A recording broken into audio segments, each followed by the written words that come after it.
here to read you the story of Owen and Mzee, the true story of a remarkable friendship.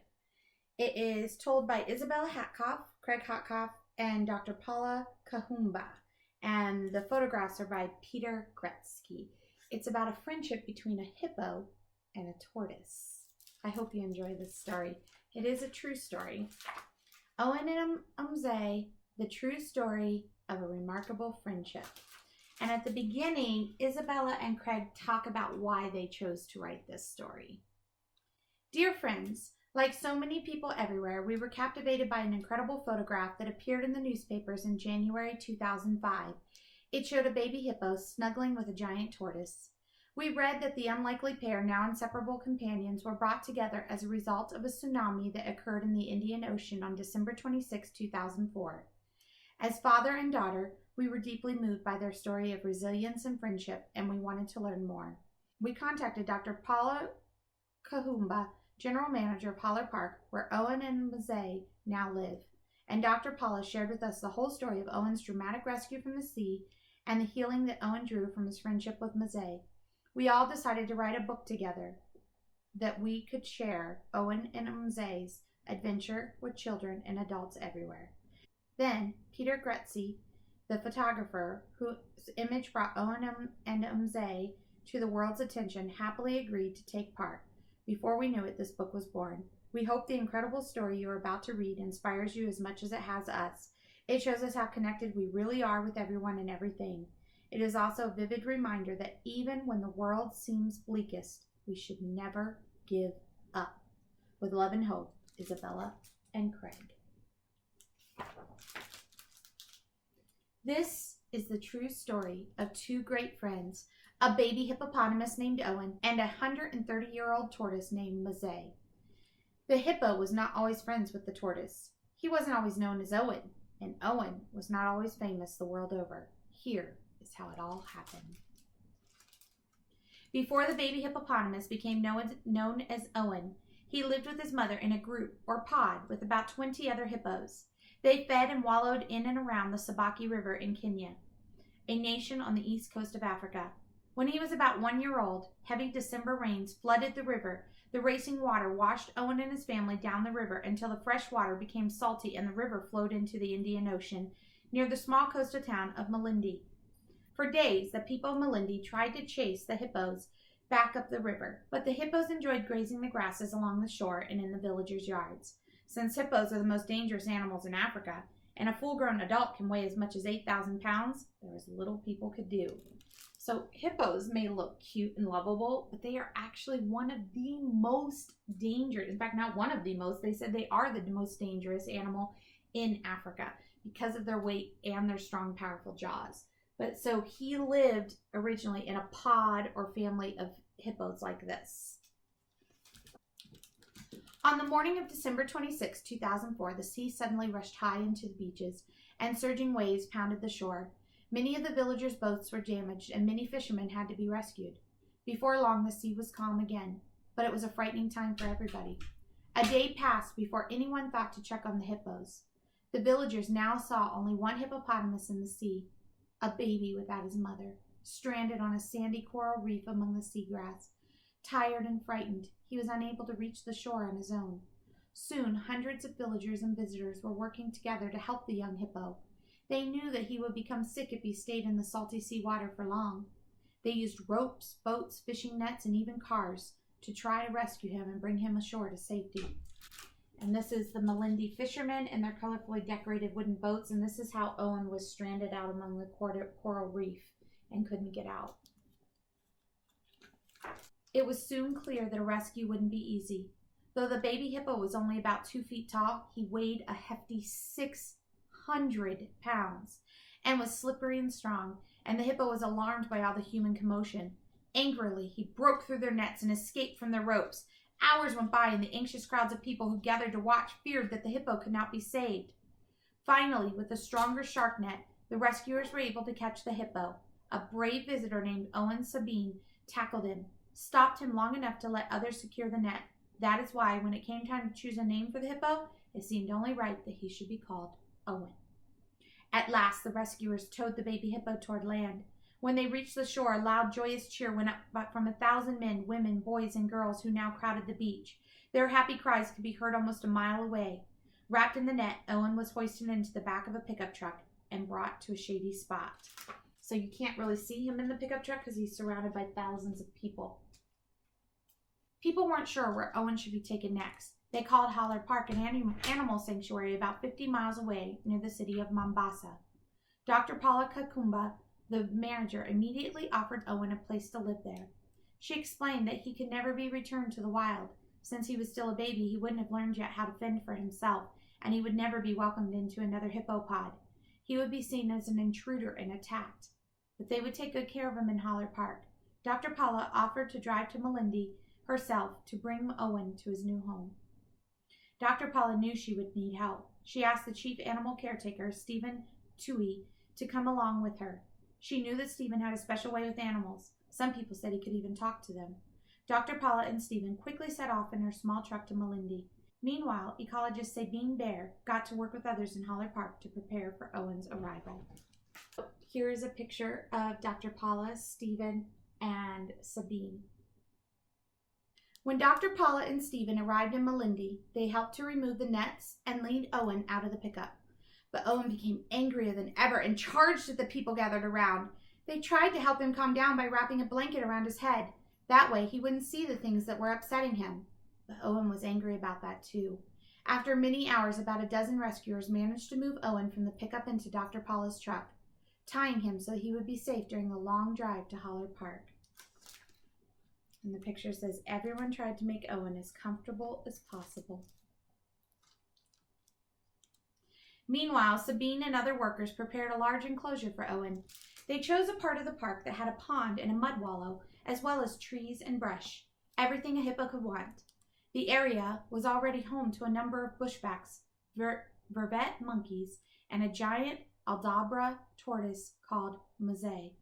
Mzee, whose name means wise old man in Swahili language, was the oldest creature in the park. At about 130 years of age, he had been alive since before Stephen's great-grandmother was born. He wasn't very friendly, except to Stephen, who seemed to know just what he liked, such as getting tickled under his chin. Otherwise, Mzee kept to himself. No one could have guessed how Mzee's life was about to change.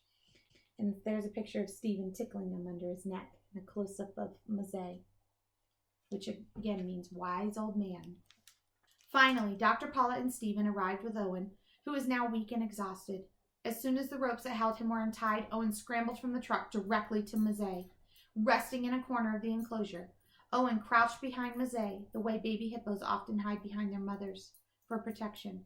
At first, Mzee wasn't happy about this attention. He hissed at Owen and crawled away.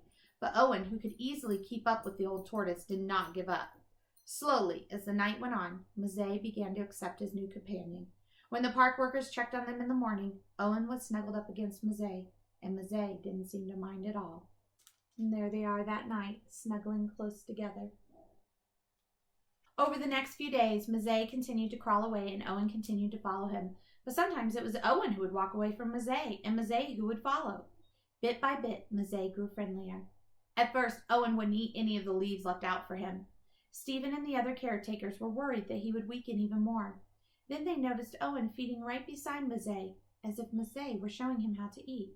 Or perhaps it was Mzee's protective presence that helped Owen feel calm enough to eat. No one will ever know, but it was clear that the bond between Owen and Mzee was helping the baby hippo to recover from being separated from his mother and stranded in the sea. And this is a picture with Mzee by his side. He began to eat, and Owen and Mzee were never apart after that. They became best friends. As the weeks went on, Owen and Mzee spent more and more time together. Soon they were inseparable. Their bond remains very strong to this day. They swim together, eat together, drink together, and sleep next to each other. They rub noses. Owen leads the way to different parts of the enclosure. Then Mzee leads the way. Owen playfully nuzzles Mzee's neck, and Mzee stretches his neck forward, asking for more, just as he does when Stephen tickles him under his chin. Though both animals could easily injure each other, they are gentle with one another. A sense of trust has grown between them. And see, here they are tickling each other, swimming together. Wildlife experts are still puzzled about how the unlikely friendship came to be. Most had never heard of a mammal such as Owen and a reptile such as Mzee forming such a strong bond. Perhaps for Owen it happened this way. Young hippos like Owen need their mothers in order to survive. An old, slow tortoise like Mzee can never protect Owen the way a fierce mother hippo could. But since Mzee's coloring and rounded shape are similar to a hippo's, it's possible that to Owen, Mzee looks like a hippo mother he needs. Harder to explain is the affection that Mzee seems to show for Owen. Like most Aldabra tortoises, Mzee has preferred to be alone. But sometimes these tortoises live in groups, and perhaps Mzee sees Owen as a fellow tortoise, the first tortoise he is willing to spend time with. Or perhaps Mzee knows that Owen isn't a tortoise, but likes him anyways. The reasons are unclear, but science can't always explain what the heart already knows. Our most important friends are sometimes those we least expected. And this is Mzee and Owen playing Follow the Leader. I want you to listen to that last sentence again. Our most important friends are sometimes those we least expected. News of Owen and Mzee's friendship quickly spread around the world.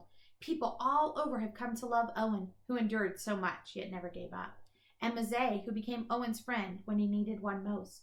Their photographs have appeared in countless newspaper and magazine articles, television programs, and even a film documentary have been made about them. Visitors come to Holler Park every day to meet the famous friends. And this is Owen and Mzee looking out for each other. Owen suffered a great loss, but with the help of many caring people and through his own extraordinary resilience, Owen has begun a new happy life.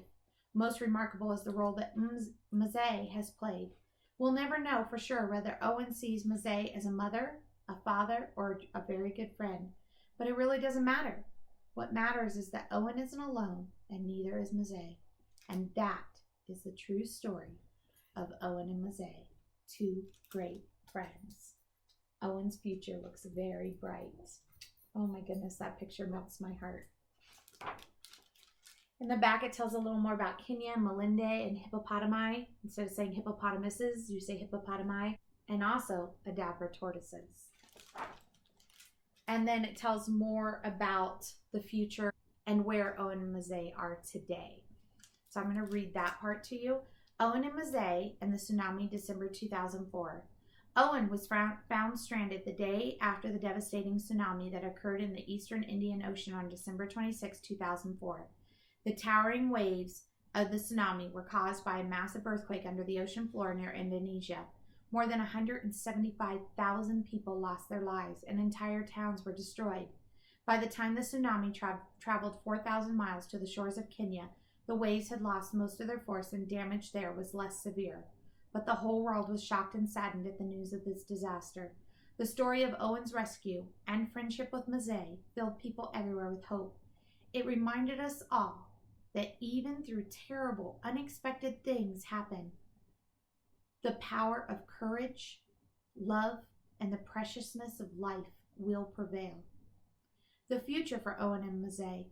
The caretakers plan to keep Owen and Mzee together as long as they both wish to be together. When Owen seemed ready for company of other hippos, he was moved to a larger pond where the park's other hippos live, including a lonely female named Cleo. Mzee was moved along with them, and they are still close companions. Holler Park. This animal sanctuary outside Mombasa was created by the Lafarge Group as an ecologically sensitive way to reuse one of the old limestone quarries. More than 150 large animals live on the 150 acres of carefully planned, balanced ecosystem. Visitors are welcome every day of the week, and thousands have come especially to meet Owen and Mzee. You can visit Holler Park on the internet, and there's the website there, for the most up-to-date information on Owen and Mzee. I hope you enjoyed this story, Owen and Mzee, the true story of a remarkable friendship. If you look down below this video in the comments section, I also included a couple links to a couple videos about Owen and Mzee, and you'll see them in real life. I hope you enjoyed this book. Have a great day.